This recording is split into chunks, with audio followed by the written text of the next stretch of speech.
আহ, দাদারা আমি গ্রুপে ভিডিওটা দিচ্ছি, দেখুন এটা কি রোগের সিমটম আমি তো বুঝতে পারছি না। এরকম অনেক কটা শুকর মারা গেল, আর আমাদের গ্রামেও অনেক কটা শুকর মারা যাচ্ছে।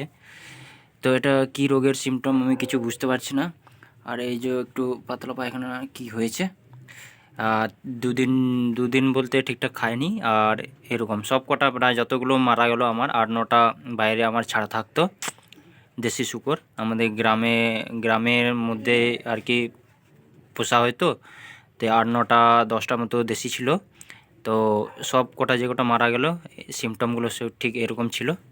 এই যে এবার সোয়াইন ফিভারও এইগুলোতে, এই সাইডগুলোতে কেমন একটা গোলাপি টাইপের হয়ে যায়, সেরকম কিছু দেখছি না। আর এই যে এরকমভাবে পুরো মানে মরে যাচ্ছে। এর আগে যতগুলো আমার বড় ছোট যা মারা গেল সব এরকমই মরে গেল, সেম সিমটম মানে এরকম। এবার এটা কোনো ছোঁয়াছুঁয়ি জাতীয় রোগ ছিল না কি ছিল আমি কিছু বুঝতে পারছি না। আর এটাকে আমি মানে অ্যান্টিবায়োটিক করা হয়েছে, এটাকে 3 দিনের কোর্স করা হয়েছে। তার সত্ত্বেও আজকে লাস্ট ছিল, অ্যান্টিবায়োটিকের কোর্স করানো লাস্ট ছিল, আজকে আমি করলাম। তার সত্ত্বেও জিনিসটা মানে এখন লাস্ট সিন চলছে। তারপর এটা মানে যারা ফার্মা দাদারা আছেন, দেখে কিছু এখন তো লাস্ট সিন চলছে এখন।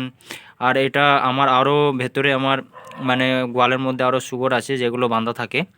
তো সেগুলো মানে যাতে না ইনফেক্টেড হয় সেই জন্য আমি এই এই অ্যানিমেলগুলোকে আমি ধরা ছোঁয়া করছি না, যা টেম্পারেচার আমি কিছু মাপছি না।